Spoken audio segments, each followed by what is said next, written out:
apostatizing, and what the heck am I doing here? But then I even get a laugh. I just want you all to know it is okay to laugh. We are trying to have it warm and welcoming here, if possible. And so you all know, the bathrooms are over there in the corner. There is one male and one female, so feel free to use them if you need. And there's tissues over there on the table, probably a little too far away for anyone to use, but they're available if you need them. So, sorry. So I want you to look or think about the person on your left and your right. They might be a believing member, or they might be someone who has left the church, or, no longer believes. They might be very happy in life, or they might be very hurting. Now, just before we begin with anything, think to yourself that you want the best for these people, regardless of where they are in life. And you want them to have the happiest life possible. Now, I want to introduce some vocabulary as well. So you may not have heard the term before, but we will frequently refer to former Mormons, or people who no longer believe, as post-Mormons. While many of us are familiar with the term ex-Mormon, a lot of the people don't like the term ex-Mormon. Just think about all the exes in your life. Ex-girlfriend, ex-boyfriend, ex-husband, ex-wife, Expedia. That one's crossed out, sorry. Thank you for laughing. Generally, the term ex has a negative connotation to it, a negative meaning to it. And so sometimes the term ex-Mormon might refer to a feeling of anger or loss. Many of the former Mormons that you know prefer the term post-Mormon simply because it feels more peaceful and satisfied. Now, let's see. So we have a little disclaimer here. This presentation is not about doctrine. It is about relationships. We're just here for an open discussion, and to that end, we're going to do a question and answer session afterwards. So anyone who feels like they want to ask something can stand up or whatever. And then for definitions, I kind of already went over it, but the definition of an ex-Mormon will often refer to someone who is just no longer Mormon. A post-Mormon is someone who has moved beyond the grief or anger from leaving the church. And an anti-Mormon might be someone who is actively fighting against the church. Now, we're not doing the last one here. Just to be clear, our goal is simply to be warm and welcoming and to be helpful. Now, the last point, we are human and make mistakes. This presentation is probably the first ever of its kind. And so, forgive us if we accidentally offend someone. We're just trying to be helpful again. And we hope that everyone is edified from this presentation. And with that, I welcome you all. I hope we all have a delightful evening and come away just feeling a little bit better and a little bit better people than when we started. Thank you very much for being here. And now I turn the time over to our three delightful presenters to introduce themselves.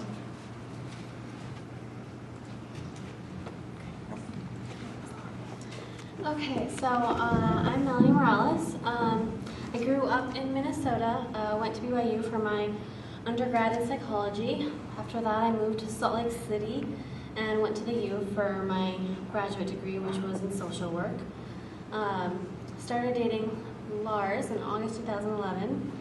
And then once my parents found out that Lars and I were going to be living together after we had been together for a year, they disowned me.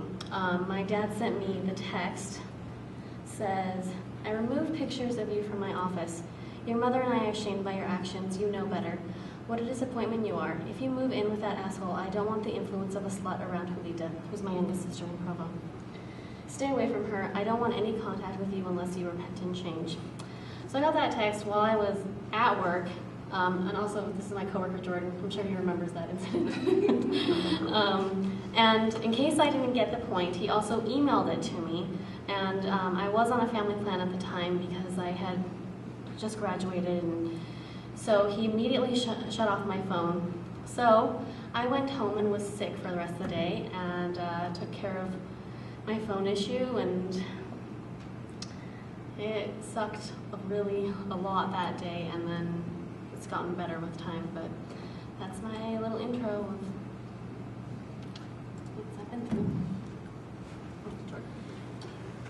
Okay, I am Jordan Jolley. I actually grew up in Richfield.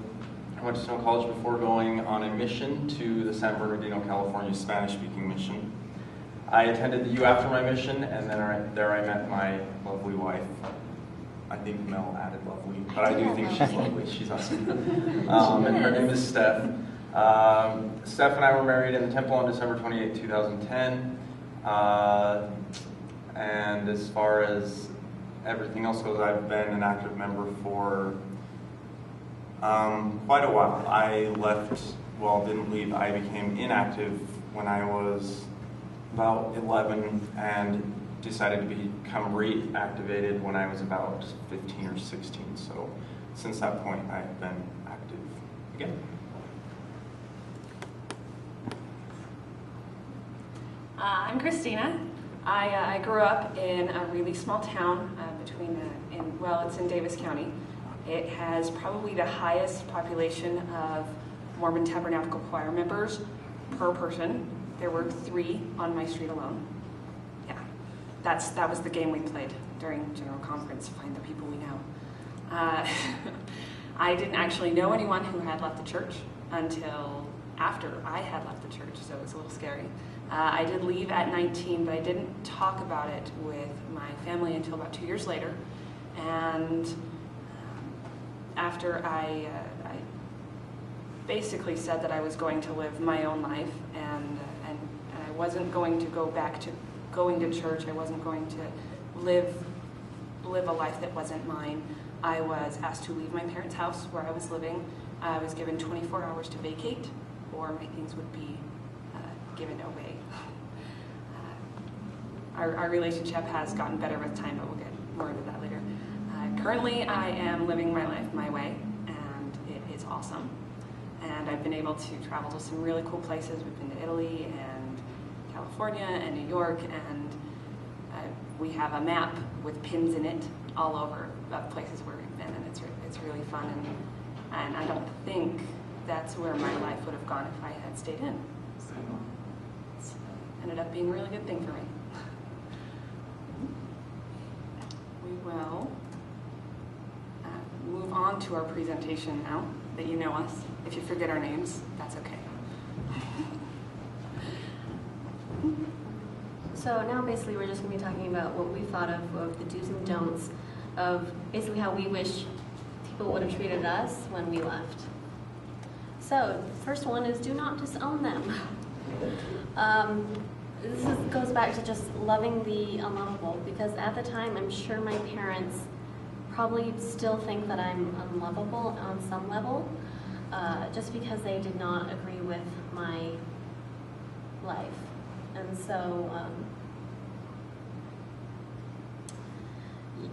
they still don't. I actually so my younger sister, the one that my dad told me to stay away from, once I told her that my dad had said that, her reaction was, Psh, I'm old enough to make my own decisions. I'm going to do what I want. And I was like, okay, thanks for being in my life. And so my sister still talks to me. And then she had to get minor knee surgery in, I believe it was November. Yeah, I think it was November.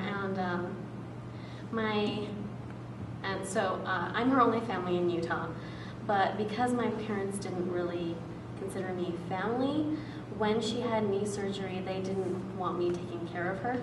So they flew my mom out here so that she could take care of my sister because apparently I can't.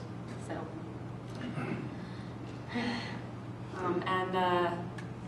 I was never technically disowned. I was just kicked out. But I was called a lot of names. I was called a slut and a whore and a prostitute. And I was told I ruined Christmas. Most of this was from my mother, who I love. We've gotten a lot better. We see each other regularly now. She used a lot of emotional blackmail on me, though, and she blamed my boyfriend for a lot of this, barred him from their house, and she would call me and leave me messages to make sure I was okay, and make sure he hadn't done anything to me, because, you know, as a non-Mormon, he was a bad person. But the rest of my family's been pretty all right. My dad's a convert, so he was I think he was more confused and sad than anything. But we've talked about it a few times since then. It'll be 8 years this year, so we've talked about it maybe 3 times. But my siblings have been really cool. I try and support them in their activities, and so I was visiting one of my sisters as she was performing in her sacrament meeting, and she asked with a giggle and a wink if I wanted to join her for her chastity lesson. I declined, but but really having a little on both sides of the coin. I've had a lot of the angry family members. I've had a lot of the really nice family members and friends and everything. I would have to say that the person doing the disowning or the shaming or the shunning is really the person that's going to be hurt at least as much as, if not more, than the person who is being disowned or shunned. It's just like holding a grudge. If you hold on to it, it's just going to hurt you. Buddha said holding on to anger is like grasping a hot coal with the intent of throwing it at someone else. You're the one who gets burnt. So it's not good for anybody. All right. So something that's very important is to not have preconceived notions. It's important to communicate with those who are leaving the church for whatever reason it is. But what's most important is the communication, because if you don't know the reasons, you're not going to have any sort of understanding. A lot of them are not offended. They just want to leave. And also, it has nothing to do with them wanting to just go to sin. I actually am a part of a part-member family. 3 of my siblings are not active in the church, and then only my little brother and I are. And my mother is a convert. My father grew up in it his whole life. But 3 of my siblings are not active or anything. They haven't been since they were, I think 11 is when most of them did. 11 and 12 is when they left the church. Their reasons have nothing to do with wanting to sin, have nothing to do with what the actual culture of the church. Their reasons were just that they thought it was too hard to live. And they will say that. And we have a great relationship. All of us do. It never is even anything it's never been brought up, believe it or not. So it's really important to not have those preconceived notions and to communicate with them when they leave, whether it's your friend or your family. They will respect you much more if you actually communicate with them, because they see that you care, and there needs to be caring on both sides. So that's extremely important. All right, let's talk about apostasy. It's actually a word that we got some complaints on for using in the title, apostatizing. That's hard to say. We kind of wanted to take away some of the stigma to that word.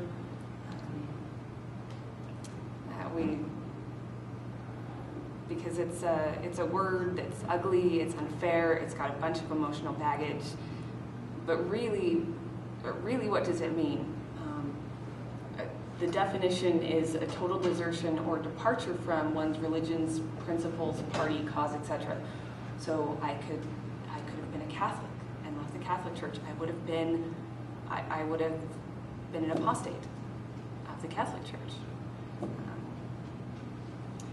It doesn't mean that we're angry, or that we're warlike, or that we're anti-Mormon, as has been discussed. As a member, I always imagined that an apostate was someone who was actively trying to tear down the church, someone who was the anti-Mormon. And there's people on both sides of the aisles that that are angry. There are people, most of the people I've found are people like me. People who I'm the only person in my family out of the church. I love my family members. I'm happy that they're happy. But you do have people who are anti-members, anti-Mormons, and they actively seek out anything they think is against them and fight about it. But you also have people who are still in the church, who are not examples of what the church teaches, of loving your family and being accepting of all people. They will go and find pages that they think are anti-Mormon and spend hours on them, fighting with people. It's a waste of everyone's time, in my opinion. Someone may be lost to the church, may be an apostate, but who can say that being lost to a church and to a God are the same things? I think we need to, like I said, take the stigma away from the word and take the fear of it away and simply make it what it is. Someone who renounces their religious faith. The next thing that we're going to talk about is it being a... sorry. Yeah, it's okay. Just really quickly, just about it being a phase. For when we were talking about this, while we were going over this and kind of coming up with the slides, for me, I am an exception. It was a phase for me. It's most of the time it is not a phase, and I think that's something that active members of the LDS Church need to realize, that just because somebody is doing something that's against religion, it doesn't just mean that it's always a phase. Although there are instances where it is, just realize that it's not always going to be. For me, it was, what happened in my situation is that I grew up in it. I was just going through the motions. I was from a smaller town, and then I decided that I had to do what I wanted to do, whether it was stay in the church or not stay in the church. And obviously my decision was to stay in the church. But that's not how it is for everybody. So just realize that it can or may not be a phase, but most of the time it's not just a phase. Okay, this is don't have a double standard. So this means, and specific to Facebook, I guess, is what we were going with for this one, is that, for example, Christina this is an example from Christina's wall. She posted a chart. I don't remember what the chart was of exactly. It's a chart of basically the process that someone goes through when they leave the church. It covers a lot of the shall I say, phases, attitudes, behaviors, thoughts, yeah, things like that. So in regards to that, she had some cousin who. It's really tiny on my screen too. Yeah, sorry. Basically, this cousin was saying, I'm really offended by what you posted. And Christina was saying, I'm doing this because this is what I believe. I'm not doing this to offend you. I'm just sharing my beliefs with you. And I think at one point you also said, I don't go on your wall and every time you post something religious and bash on this or get all angry about that. So please be respectful of mine. So basically, my viewpoint on this is, unless I'm straight out asking a question, like religious related, then I'm just sharing my opinion, and that is not something that you need to argue with me about. If I'm asking, go ahead, feel free. But in general, because Jordan will post some religious postings every once in a while, that's fine. I'm not going to be all like, how dare you? I can't believe you believe this. It's not going to be beneficial to either one of us. So that's basically what the double standards is, because I see that a lot where some people, and this goes for post-Mormons as well, where they'll bash on Mormons, but then get upset when they are on their wall as well. So it definitely goes both ways. There has to be a mutual understanding.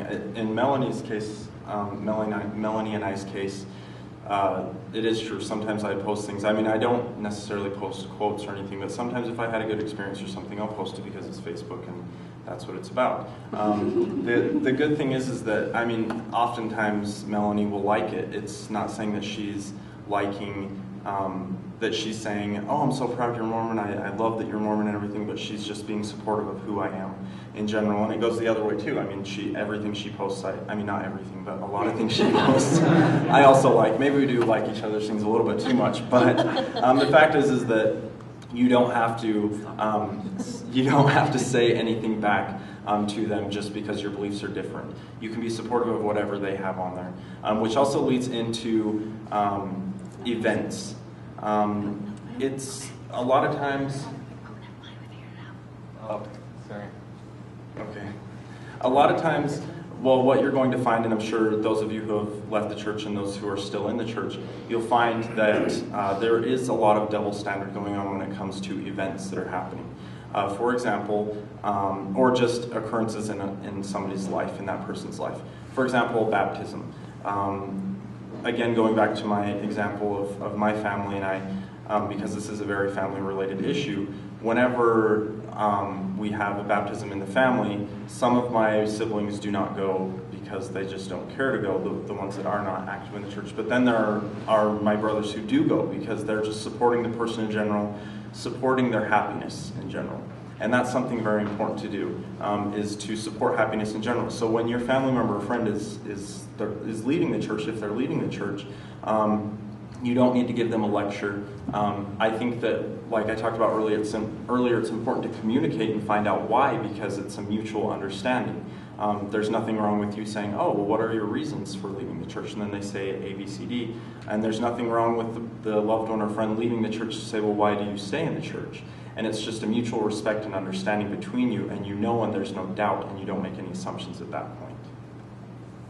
Yeah, so one of the things we wanted to mention with that is that it's okay to be excited or supportive of other people's decisions, even if it's not something that you would normally be excited for. It's okay to be excited that people are getting married, even if it is in the temple, or even if it isn't in the temple. It's important events for them. So this is, just kind of tying in with what we've been going over about judging your sending someone a lecture or a letter or a nasty email or a phone call, which we have seen a lot. Basically, people should not be taking this personally. Like, that's something that my parents did for sure. My mom actually called me crying like a couple hours before my dad sent me that text. What did I do wrong?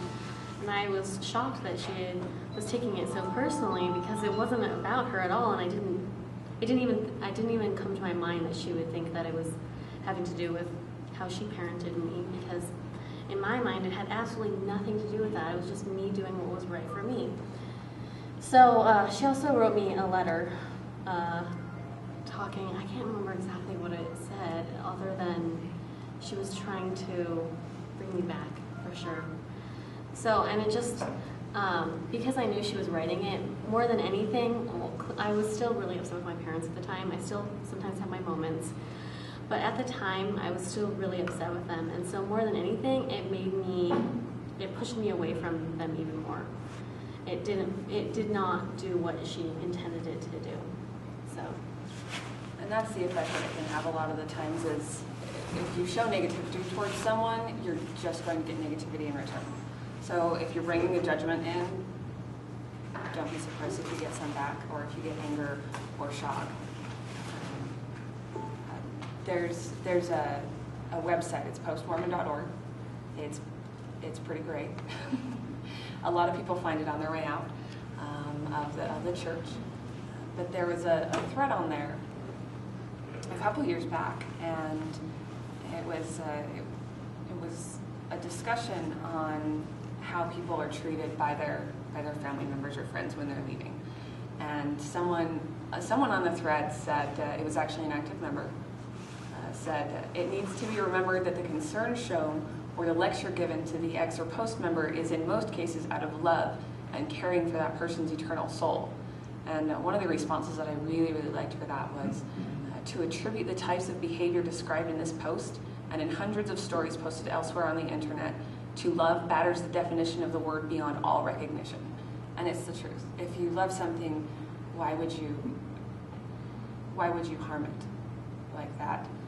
Even if you think that by telling them that they are not going to see the rest of your family in heaven, you're not going to be able to visit any of us. That's not love. That's at least not unconditional love. It's conditional. That's very conditional. I will love you if you X, Y, Z, and Q. And that's a shame for everyone, really. Okay. Do be there for them. This is a difficult process to go through. Thankfully, when I left the church, I had my best friend who had left the church as well, so I had him to talk to, and then I talked with him, and then I became friends with some of his friends, and without that, I don't know, it would have been a lot harder, because you lose a lot of your social aspects of who you hang out with, because I think that for some of my friends, they kind of assumed I wouldn't want to hang out with them anymore, and then I did the same with them. So it was on both sides for sure, but it's definitely hard because it goes both ways, and so then both sides are just feeling a little lost, or maybe I was feeling more lost than my friends. And then emotionally, it's just a hard process because everything that you knew growing up, you're questioning, you're figuring out what you believe again. You're trying to figure out, like, okay, how do I feel about life after death? Do I believe in that right now? Do I believe in God? That's another big one people have to go through. So it's a hard process. So a lot of times people just need, when they're leaving the church, they just need somebody to be there for them, even if it's just a sounding board or just someone saying, hey, I'm here for you if you ever want to talk. It's really, in my mind, it's really no different. I have a close relative who has gone to jail many times for a problem that he has. But it's really no different than supporting and loving them in a time that's hard for them. Because while somebody may view something as wrong, for example, I see what he was doing as wrong, it didn't mean that I wasn't there for him and loved him. And though what they're doing is contrary to the beliefs that they've grown up with their whole lives, it doesn't mean that they're not a person, that they're not in need of love. And so that's something that if you don't show that to them, like Mel said, it really just completely shatters your relationship, and you grow apart slowly because you start assuming on both sides. I have a lot of friends who actually did leave the church, and I remember when it kind of first happened, they just assumed that I didn't want to be around them because they weren't members of the church anymore, and a few of them still have a hard time believing that I want to be around them, and it's really hard for them to grasp that because they think that I need to be around people that just believe what I believe, and it's completely opposite of that. I need to be around everybody because everybody to me is important, and so just keep that in mind. If you have a family member or loved one that is leaving the church, support them in any way that you possibly can, especially emotionally, because I remember when Mel got the call, she was at work and I could see how shattered she was. It was hard to watch, and nobody likes to watch anybody through any time like that. People, when they leave the church, they are the same people. They're not growing horns. They're not growing a tail. They're not changing the person that they are because they have changed what they believe. I have had many epic Facebook fights, not fights, discussions. And I kind of went through some of them, and I picked some pieces out of them. And in one of them, I was kind of explaining who I was at this point in my life. And I said, I find that I am much more myself, have more self-worth, and generally have more joy and maturity since leaving the church. Much of the time I spent in the church was spent trying to be someone that I wasn't. Much of the time I spent in the church, I felt like I was ugly on the inside. Now that I've left, I feel I've been able to be a more authentic person. I feel I've been able to be a better person. I don't feel there's something wrong with me because I didn't get the burning bosom that the church was true.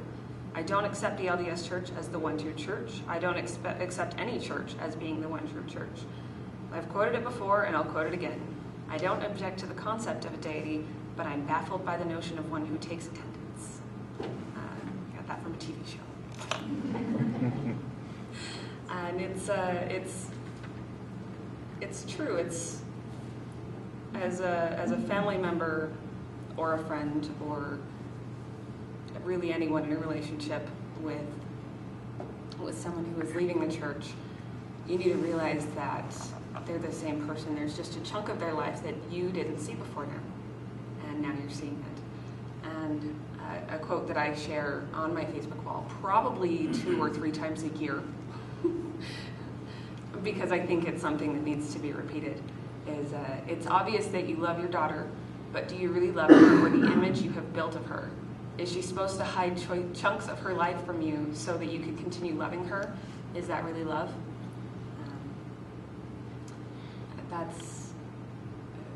That's a really big thing for a lot of people. They want everyone to know, I'm still the same person, I still love you the same. I'm just being more honest with you about who I am. And I'm letting you get to know me better. I'm showing you more trust than I had before. It's like I said, it took me 2 years to say anything to my dad. And it ended badly for a little bit. And it's hard to build that trust back up again. So I think a lot of people need to realize that when someone shares their part of the life with you like this, they're showing you more trust and more love. And that's something that you need to show them in return. It's just important, dang it. Okay, do realize that we want you in our lives and we'll be respectful of you. We just don't want to feel like a project. I think that when my mom sent me the letter that she sent me, that was one of the main things that I was thinking, is because I remembered being Mormon and having those Sundays where it was, okay, write the inactives week, and at the time I thought it was fine, but as someone who was seen as needing that, it was frustrating because I didn't feel like they were accepting me for me. Felt like they were just trying to save me. When I feel like I am fine the way I am and I don't think I need saving.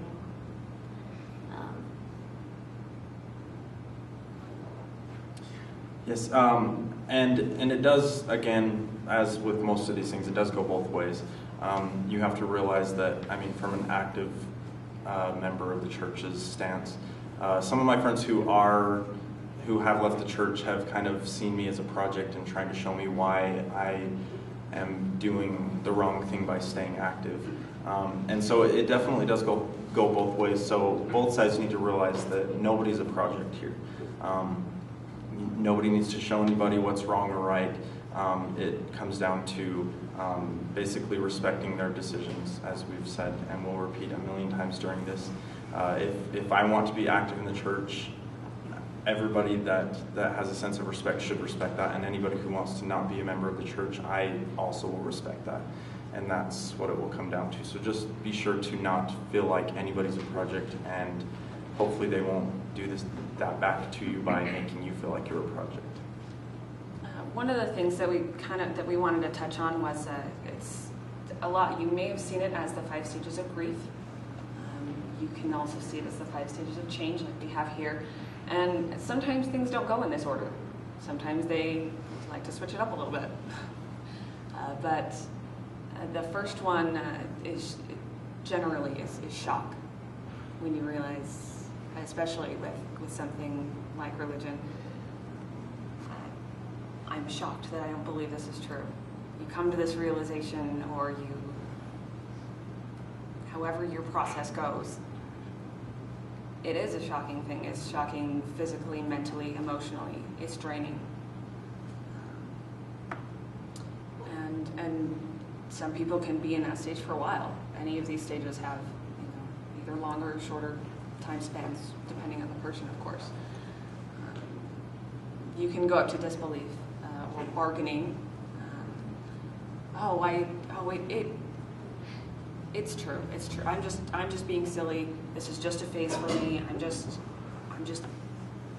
It's true. I just know it is. And you say, well, if this, then it's true, or if this, then it's true. If that, and that ties into the self-doubt.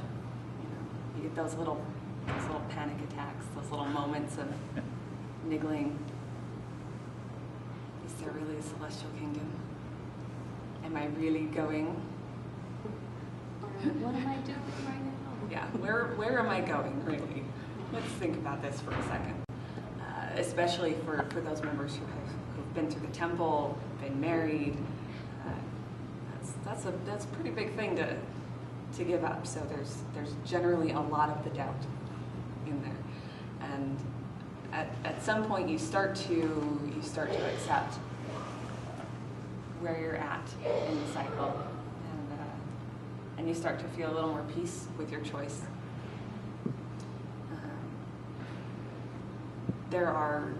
It's not on the chart, but anger is pretty huge, especially if you've been someone who's been raised in it. You're angry at God. You're angry at your parents. You're angry at everything. You'll find you do become, and you may, well, not everyone does. You may find things, threads on completely irrelevant things, and just fight about it. It doesn't matter what it is, you just want to fight somebody about it. Punch something. But a lot of that does go away when you hit acceptance, which is great. Because then you can move on with your life, and you can start building up where you want to be in the next couple of years, where you want to be in the next 5, 10, 15, 20 years, rather than thinking, all right, I'm angry at this. All right, am I really doing the right thing here? You can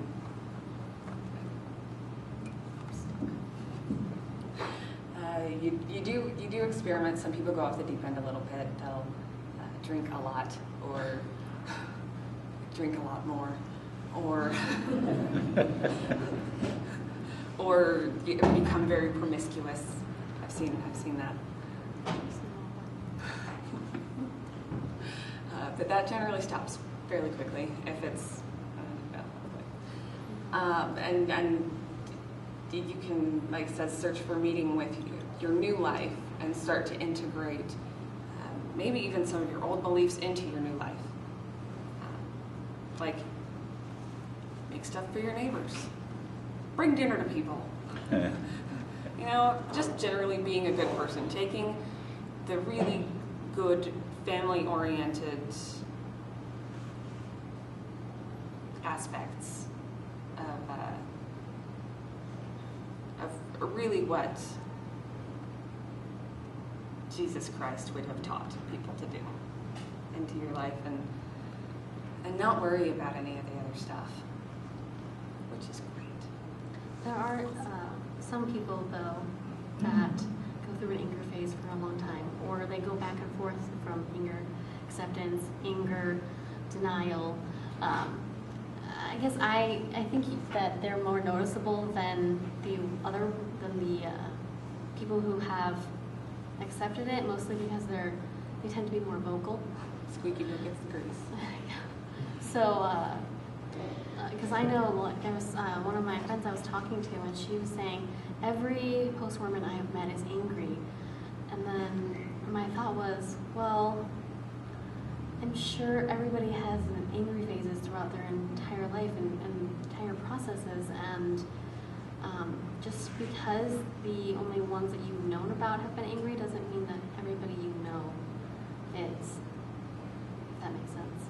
Yes. Okay.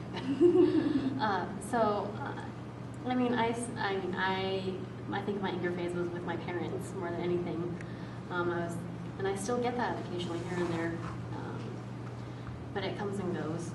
And I think that I'm probably more vocal about that than I am about, okay, I'm okay with where I am. I'm okay being me right now.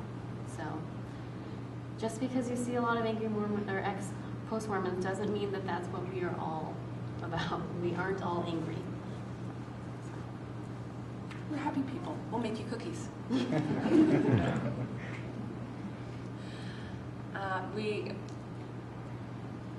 Going back to the Facebook or letters or really just communication, because communication is in every second of every minute of our lives. We communicate all the time.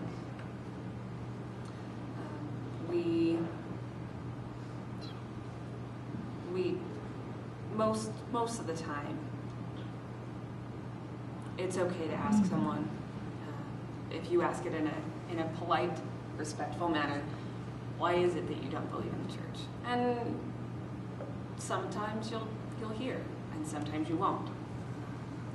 As long as we're all honest and open with each other, that's really the most important part. Because it's definitely scary telling people that you've known all of your life, I don't believe in this anymore. It's a scary thing. So while we're open to talk about it, you might hear something you don't like. You might hear something you don't agree with. And you may respond in kind. That's just human nature. But I feel like we keep going back to this point, that it's just important to be respectful of each other and just ask. I've had maybe 5 conversations total with my entire family of 7, including me, about where I stand in 8 years. So it'd be nice to talk about it. And one thing I know for me personally is, because I recently had a Mormon coworker of mine who was talking to me about some issue, doesn't even matter, and it was something where it was something that the church has a certain stance on that I don't agree with, and so she was talking about this stance, and she was like, oh, don't you think? And I was like, actually, this is something I'm really passionate about and I feel really strongly about, so we probably shouldn't talk about this unless you really want to know how I feel, because I will tell you. So I just gave her a warning straight up, like, you're not going to change my mind, I'm probably not going to change your mind, because this is something I feel strongly about. And so if you really want to get into this, we can, but just so you know, this is something I'm passionate about. So that's me personally. That's how I deal with anything where it could cause disagreements.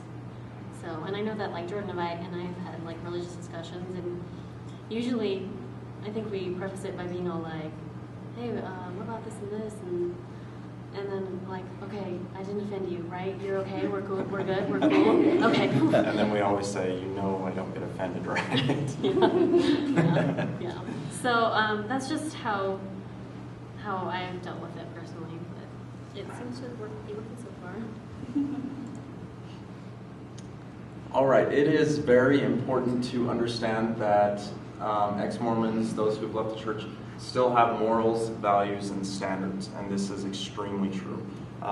While Christina and Mel had previously mentioned that some people do go off to the point where when they leave the church it looks like they don't have any, that's not everybody's case by any means.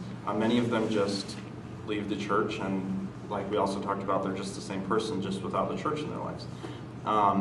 So it is important to realize that you don't need to make assumptions when your friend or family member or loved one leaves the church. It doesn't mean that they're going to go off and do everything that they grew up thinking was wrong. If they do something that is contrary to your beliefs, it doesn't mean that you need to tell them that they're the worst person in the world. It doesn't mean you need to do anything like that, because for them it's something it's new. But they do, almost all of those who have left the church still have very strong morals. My brothers who, like I said, are not, and sister who are not members of the church anymore, A lot of them do attribute what they were brought up in to, their morals now, I guess you could say. And although they say that they don't really care about the church at all, they say, they're glad that they at least had a good upbringing in terms of knowing right from wrong. And so that's how some of them are, and some of them don't attribute it to that at all, and that's totally fine, but don't be angry if they don't attribute it to that, because you will hear both. Well, and a quote that I heard about this recently was, I can't remember it exactly, but it was something about, because I don't have religion in my life telling me this and this, I can murder all I want, which is 0. I can rape all I want, which is 0. I can, robbery, whatever, I can do all these things that I want, which is 0, because I still have the same, for the most part, I still have the same beliefs. Like, I don't believe in harming anybody or animals. I still believe that. Did before, still do.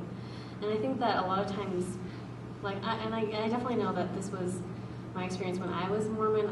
When I heard people were leaving, I was like, oh, well, I guess we'll see them in jail in a few years. That was honestly what I thought.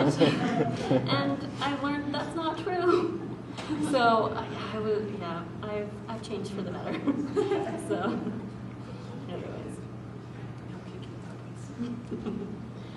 And the last thing that we have is do things out of love, not out of duty. So basically, in a realistic world, I wish that the way my parents would have responded would have been that they would have said, okay, I understand that this is your decision. This isn't something that I'm excited about, but I will respect that you can make your own decisions. And that would have been showing me unconditional love. That would have been showing me that they cared rather than their actual response. Yeah, it's kind of funny. Like I said, for a while I received a voicemail, since I didn't generally tend to like to answer the phone at that point. I would receive a voicemail from my mother every couple of days. Are you okay? Are you calling me because you love me, or are you calling me? And friends were worse for me than family in this aspect. Oh, let's go to dinner. Oh, let's talk about church. I don't need to talk about that. Thank you, Mom. Are you taking me out to dinner because you want me to come back to church? Are you taking me out to dinner because you want to hang out with me? It's kind of how we. Going back to the project. If you're doing something out of duty, you're making someone your project. If you're doing things out of love, you're not.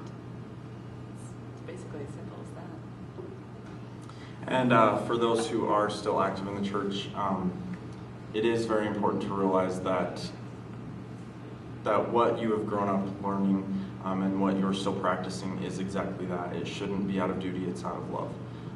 So be there for people who are leaving the church, or even if they don't quit, even if they decide not to leave the church, but they just go inactive, whatever it is, don't disown them. Don't make them feel like they shouldn't be loved. You are not taught that, and it's not something that you should practice. And if you do practice it, it's because of your own misinformation. So do love, because it is important. It's important for all of us to care about each other in any situation. It doesn't matter who you are. It doesn't matter where you live. It doesn't matter your race. It doesn't matter anything. We're all here to care about each other and to help each other out in times of need. This just popped into my head, and I think it's kind of oddly appropriate. It's something that kids learn in primary. Jesus said, love everyone. Treat them kindly too. When your heart is filled with love, others will love you. Wow, I just remember that. I love everyone. I love everyone. That was it? Move on to questions.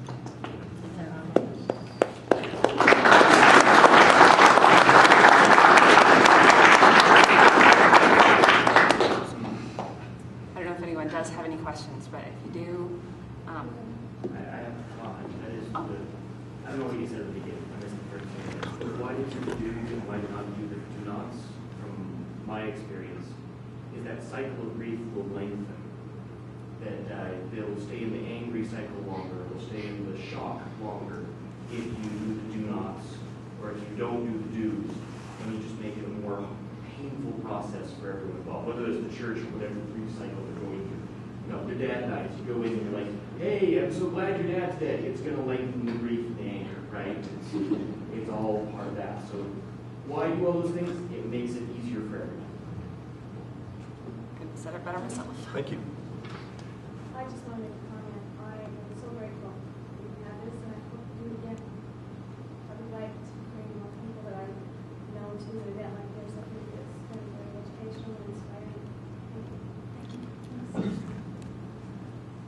Anybody else? I just want to say, I made a couple notes for myself before I came here, so I try to keep it as brief as possible. But I wanted to address the subject of Mormons who sometimes have a tendency to disown family members or other loved ones when they leave the church. Something kind of similar happened to me. I left the church over 3 years ago. And word gets around, as it tends to do. A little while later, my mother-in-law was interviewing with her bishop to renew her temple recommend. And midway through, you get to the question that says, do you support, affiliate with, or agree with any group or individual whose teachings or practices are contrary to or opposed to those accepted by the church? This bishop happens to be one of those types, and I've met several along the way who happen to interpret that to also include any form of association with any person who has left the church, because that person's views or practices are now contrary to the teachings of the church, being as how they left the church. And so this bishop instructed my mother-in-law that she is to no longer have any form of contact with her son-in-law, because it would no longer make her worthy to hold her temple recommend. And then, and if he knew that she did have contact, then he would not be willing to renew that. We talk about showing dignity and respect to people.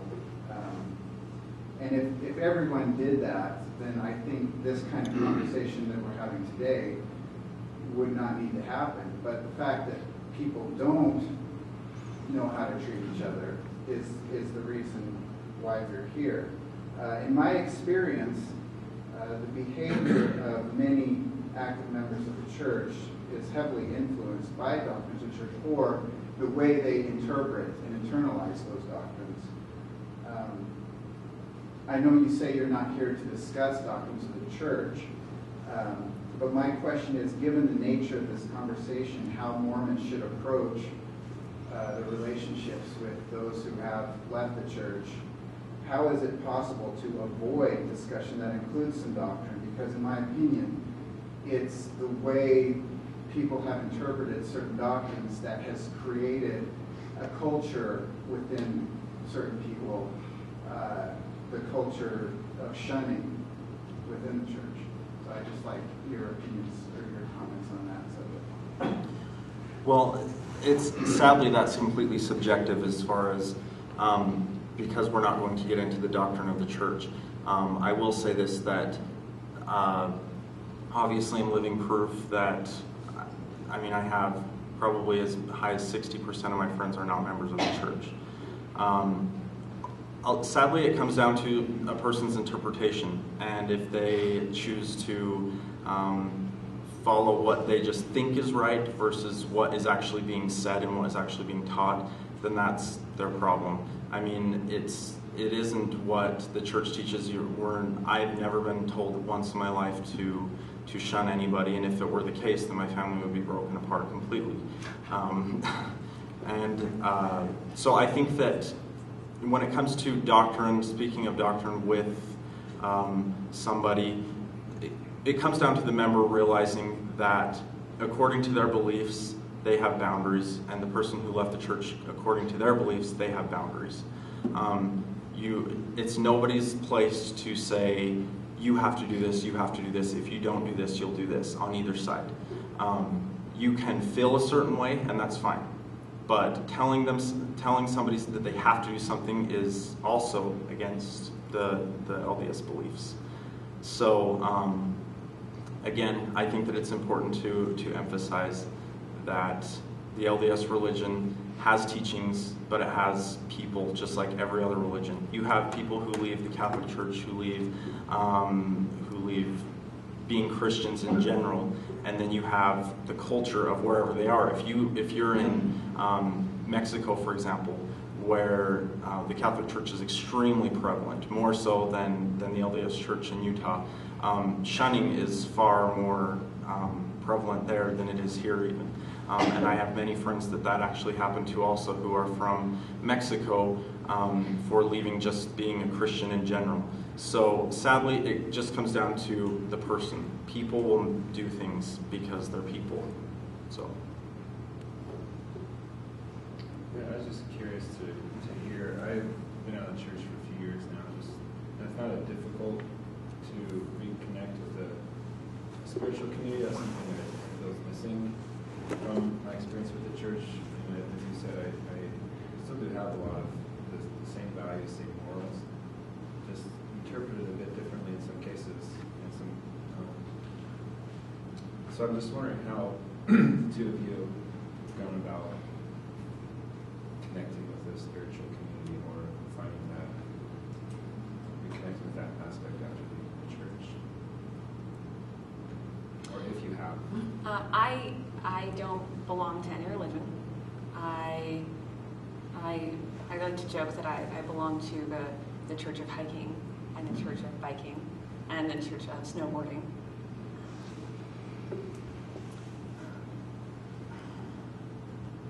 In terms of spirituality, I'm not going to say whether there is or is not a God, or a heavenly being, or whatever you would like to term that as. But I do think that you can create that spirituality within yourself by appreciating the relationships that you're in. You can appreciate nature. You can feel all of that within yourself and within the world without needing a religious community. A lot of people do. Though I know a lot of people have gone to several different religions, but like I said, it's, for me at least, it's more an interior well-being and an interior feeling at peace than something that I find in a community. Whenever people ask me that, I always say that I'm an I don't careist, because I take things as they come. So, for example, about 2 years ago, I had my best friend die. At that point, I needed to think about what I thought about life after death. And it was something I still struggle with trying to figure this out, because I don't know. I'm under no delusions that I have any idea of what's going on. So it's just something that occasionally there are instances that come up where I have to think about things like that. And usually I talk it over with a few people. Sometimes I post it in the Postmos group, and people get to have their own input. And then that's something that I really value, is asking a question to a bunch of people who are also post-Mormons, finding out where they stand, and then figuring out what I like from that, and then taking a little bit from each. So I guess that's kind of what I do virtually. I've never been Mormon. I once was an active member of the church. And just getting to what your question was, something that I feel like I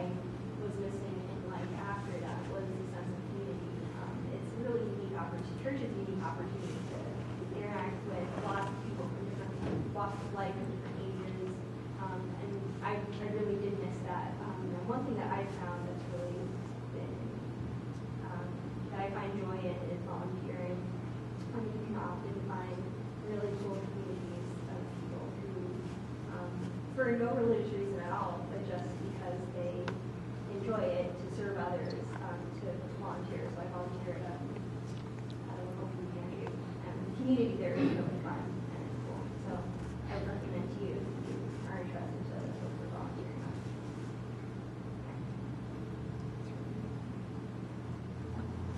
All right, so I assume you don't have children at this point, given some of the conversation, but assuming there was children and you're splitting between belief systems, at the church you have a prescribed path.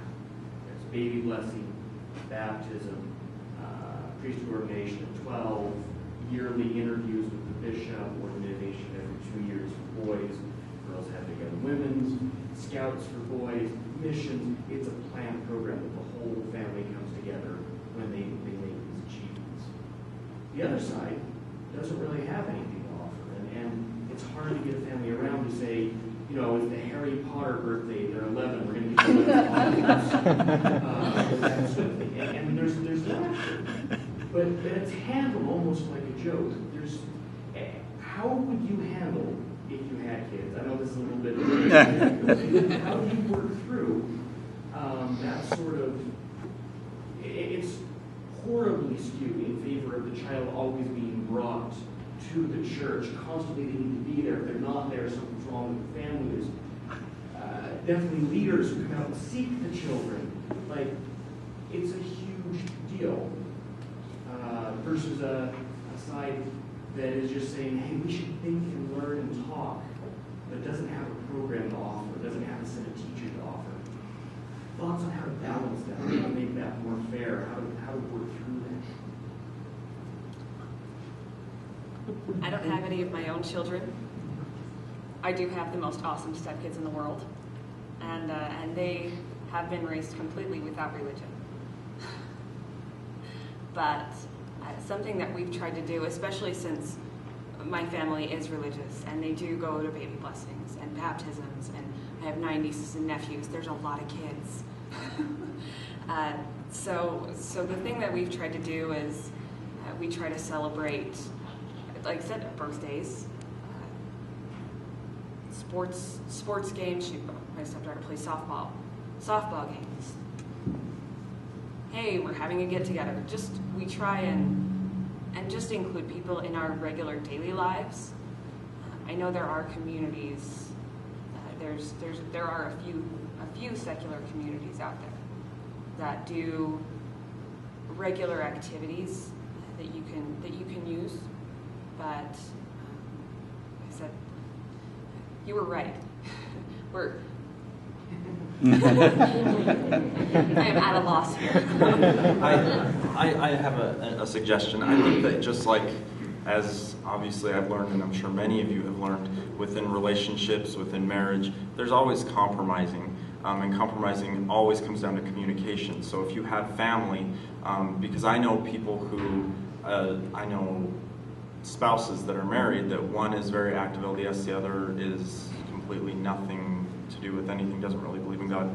They always compromise in everything that they're doing, and I think that with a family that's possible. It just comes down to communication, because if you just start saying, no, we're not going to that, no, we're not going to that, then the message could be different across. It could just be that you don't care about them, or if they're always saying no to you to everything, there's no general understanding. So I think that compromisation is a huge part of it. Although none of us have children, that's what I would imagine, and coming from the family that I do, that's kind of how it's worked. It's just been a big compromise. Give a little, take a little. Alright, so just with you having nieces and nephews, I also have nieces and nephews that are very much in the church, and they're very, wanting the family. I consider myself very lucky. My family still loves me and talks to me, and so I want to be respectful of them and support them in their views, but I also don't want to, by going and supporting, going to the baby blessings or going to the baptisms, I don't want them to think that I agree.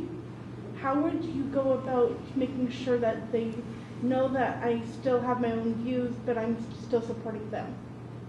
Does that make sense? Generally, I've gone to mission farewells, I've gone to, I will, personally at least, I'll go to, if it's something that's during church hours, I'll go to a portion of sacrament meeting. Some people aren't comfortable with that, but I'll go to a portion, say, I'm glad that you are happy with the choice that you're making in your life, and leave. You don't have to spend the whole 3-hour block with them. You don't have to go to Sunday school and Relief Society. I think as long as you show up and you support them, even if it's something that has maybe a luncheon afterwards, go to the luncheon. If there's something like that, you don't necessarily have to show up at the church function. You can show up afterwards to still show your support without giving them hope that you are changing your mind. I think it also comes back to the communication. Ideally there would be the sort of dynamic in a family that you can talk openly about, why we like to celebrate this, that, and the other, and supporting the things that, like you were saying, their happiness, also not. You don't want them to feel like jumping back on board, talking about it. If I can add to the response to you, it's a really good question, and I would say, to add to your comments, it's primarily about attitude.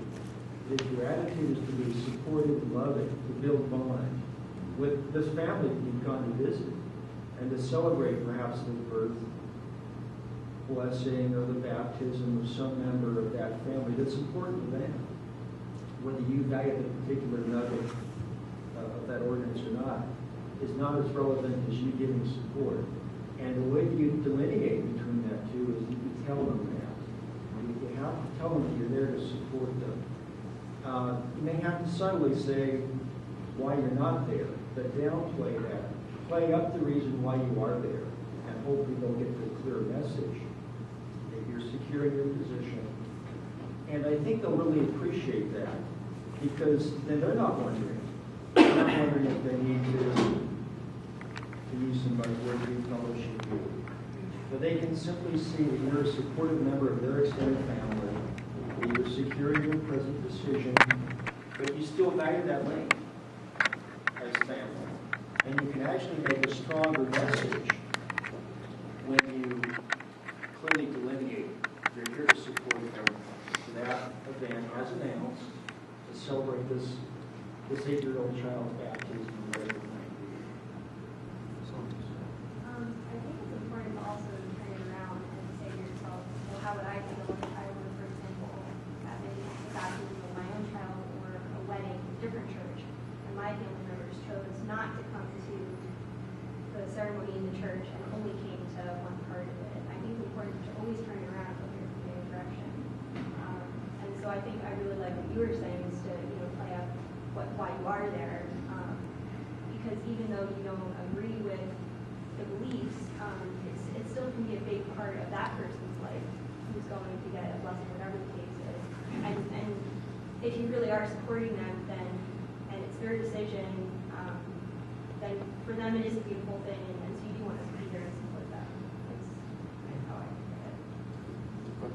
From the reverse point of view, if I may, also be aware that there's a lot of shame that can go along with being male and not being able to do the baby blessing, not being able to do baptism. Often the speaker will actually talk about how wonderful it is that they have a worthy priest holder and things like that. And if you were the other side, and just take a moment and hold your spouse's hand or the kid's hand or whoever it is that's fallen away and say, hey, that had to be a rough moment when they said that. Understand that there's some pain that goes with not being invited to do key things with your own children. Simply because you don't bow to the authority. You may still believe huge portions of it, but you don't do it particularly that way. You get the same sort of ostracization, which can be awkward. And it's just a moment of letting them know that you understand it's not the moment. I think that makes all the difference.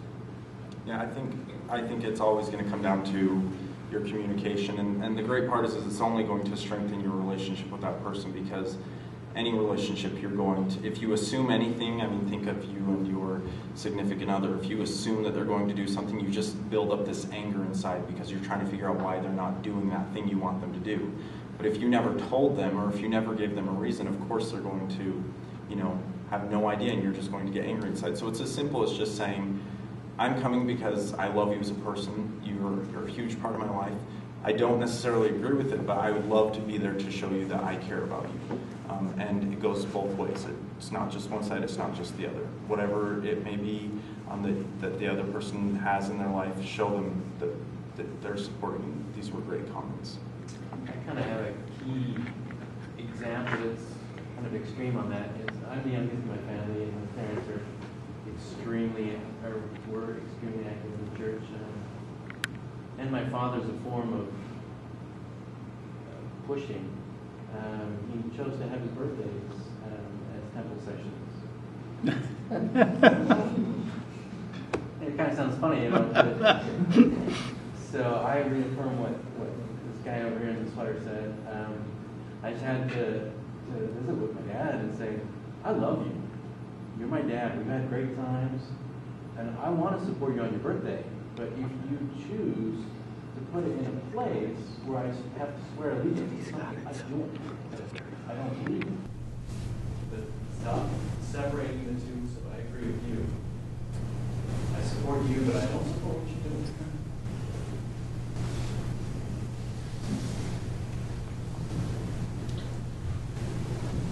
I am a member of a church, and there's a lot of missionaries come to my home and talk to me, and I agree with them a lot of times. And I also met with people from those mainstream Christian church, and they criticize the LDS, quite a bit.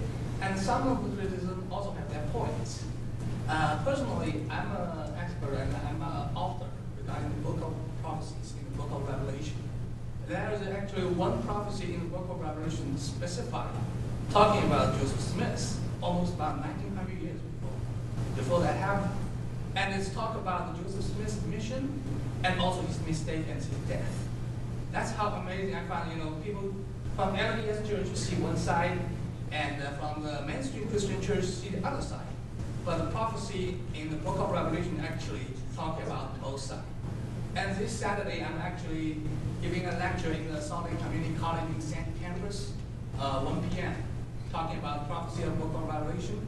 And in my past lectures, some of the ex-mormons, the post-mormons, they come and they say, wow, that's solved my problem. They find out why there's both positive side and negative side of Joseph Smith. And I think that's from the religious point, people confuse a lot of people. And happens. And I hope if you have time, coming to 1 p.m. at the Salt Lake Community College in Sandy campus. I think maybe you can address some questions you have. So something in addition to what you're saying, I think that I found helpful for me is when I go to the events with my family, like my cousin, for example, just came home from mission. So I go to the events, I love my cousin, support their family, and afterwards I have a conversation about what we like about it. Because there's things that I still like about going to church, I like singing, so like some of the things that are said. So we can have that connection with people in my family about certain things too. That helps me. Can I make a comment? I'll make fun of myself here. I'll tell you what not to do. All right. If you're post-Mormon and you find some reasons, which pretty much everyone you look at your eyes, obviously. Don't take your brother to the side and say, you're a metallurgical engineer, right? Steel is mentioned in the Book of Mormon. Remember when it was invented? But cornering someone is the wrong thing to do. I'm serious. And actually, I got hurt way more than they did. Because when you corner someone, you force them to choose between whole framework of their life for you. Well, of course, giving up your framework of your life is too hard, so they will do character assassination on you. So if that's helpful, don't do what I did.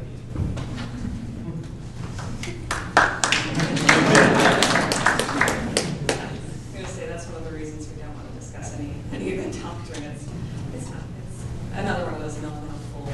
Nobody will get it. You want to do that on your own afterwards? Fine, go ahead. It's time for So one many hands. 1, 2, 3. Okay. Yes. If I may, just share, I think it might be helpful in the struggle, but in our family of 5 sons and now daughter-in-laws and a 34-year journey, we were married in Washington Temple, but it has to do, it's the word respect. Matter of fact, when you were saying this, I always think of one of my favorite things in the Pro-Grace Prize where Joseph Smith says, well, all these organized religious preachers came down on me like, if they really had the love of Christ in them, if you all remember that part, wouldn't they come to be loving? Well, we're going to kill you, you know? But just to share the thing that we have come through that I think may be helpful to some is all organized religions fall into what I know is the trap of these powerful scriptures that we have them. Thus, it proves that we're true. That wasn't true for the Protestant, the family has found. It wasn't true for Protestants for 500 years. It wasn't true for Catholics for 200 years. And to wrap up is, in the 5 sons, the thing that we have come around to are very strong things that show that no organized religion, including Mormonism, has any proof. They have no prophecies, and we actually have false ones. But that aside, what I'm trying to lead to is that there is an ingrained thing of that there is a proof and there's a disrespect. And to finish up is, we in the family all have a loving relationship back and forth. We respect, and we don't talk about things. If we've shared things, we know when somebody wants to talk about something or if they don't. But there's a love, there's a respect. In the process, to wrap up, in the 5 sons and in the large family, there is proof you can take those 7 verses that are supposedly the lower law and irrefutably prove they're the law of consecration. You can prove that amongst the family that they were not kicked out of Nauvoo. You can literally prove they voluntarily left. The point being is, we all as a family have sat there and said, put the controversial on the shelf. Nobody has proof, and let's bind together in love, supporting each other, and prepare for, if we all believe in those scriptures, prepare for the great challenges that the word respect is, but this thing of I'm right and with no proof leads to a oppressive and abusive relationship.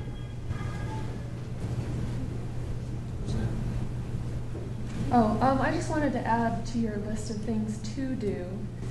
If you're the active member, I think it's very important to still share who you are with your post-Mormon family member.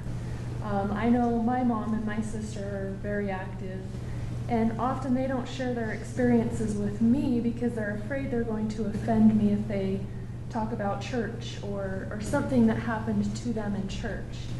And I try to tell them that no, I'm very, very interested in who you are and what you experience, so please tell me, and certainly don't preach at me, don't tell me, don't try to sneak in there, a lesson, or just tell me who you are, because I want to know that. And in return, I want them to ask the same of me, to know who I am. And we don't agree on the fundamental things, but we can still talk about who we are and our experiences, even if they're so vastly different. So that's great. Thanks. And So my partner, his mom is Catholic, very, very Catholic, and he is not, and hasn't been since he was young, probably 12 or 13. He's now 27. And every time he goes home, his mom is very excited to have until Sunday comes. And then when she says, okay, we're going to church tomorrow, and he says, okay, and doesn't go, it immediately it's a very depressing event, and for the rest of the time that he's home, she mopes around the house. And it's hard because I see how hard it is for her, because in her mind, him not believing or not going to church, it's a reflection of her not doing something right. And to me, it's almost as if she's maybe going through that same graph you showed with depression, whatever the case is. And I want to know how he can have a conversation with her, because in her mind, it's obvious to me that it's a really important part of her life, and she chooses that, and he doesn't choose it, and it's simple in my mind, but I know that for her, she doesn't see it that way, and there's no middle ground, and I'm wondering what he can do to try and, I don't know, change the times when he does go home so that it doesn't descend into this. Well, have they had a conversation as far as, has he openly told her, I don't like to see you like this? And do they have an open relationship as far as that, or is it just kind of? No, yeah, it's just it just happens. There's really no conversation around it, but. Because I think that would be the biggest part of it, is that she probably misunderstands his reasons for being where he is or living how he does, and it could be also the other way. With my family, it's very open. Like my brothers and my sister, I mean, we're a very open-minded and very big-mouthed family, and we all just say whatever, and none of us get offended, and that's why I have a harder time getting offended, because my brothers aren't always nice to me. But that's just because they're my brothers, and I think that if you can just openly talk about something, so if he can just say, Mom, it doesn't have to be in front of everybody, because for her that may be embarrassing, but just pull her aside, or call her, or take her to lunch and say, Mom, I want to talk to you about this. This is who I am, but I love you to death, and I want you to be happy. I want you to be fine with whenever I'm not going to church and you are, and just realize that there's this mutual understanding and respect, just like we've been talking about pretty much the whole time. I don't know if you guys have anything. Well, I just know that when I officially told my mom, I'd given her hints beforehand, so she wasn't so shocked. When I officially told my mom that I was no longer a member, I was no longer going to church, I didn't really believe it anymore. We didn't get into the reasons why, but I knew that there was one specific reason that she thought it was. And so I straight out told her, I was like, it has nothing to do with my friend that died. Absolutely nothing to do with that. And she actually was shocked over it, because she thought it had everything to do with him. And so I was just telling her, if that's not it, and if you want to talk about it, we can sometime, but we're just about to see a movie, so have fun. I planned it that way. I was only ready for one part at a time. So. Yeah, definitely. Sometimes it is. Oh, no. I was going to say, sometimes it's good to only have a short period of time to talk about it, because you want to say, this is why I love you. I'm going to give you some time to think about it, but I want you to realize that I'm not doing this to spite you. So that was a big thing with our family. I'm not doing this to spite you. I'm not doing this as a rebellion. I'm not doing this to hurt you. I know that church is an important part of your life. I have important parts of my life as well. And I think that we can share those things, but I don't want you to be hurt, because that's not something that I share with you. Does that help? Becca? So what's your name? Sarah.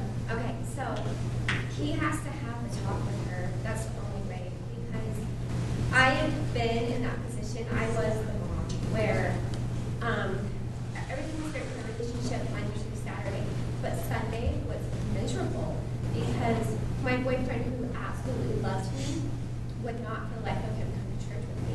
And that would hurt me so, so deeply. And I couldn't understand why. And instead of at first talking to him, I pushed him and pushed him and pushed him. And then it got to the point where he almost just, we almost broke up, where giving up everything that we've just worked for because of that.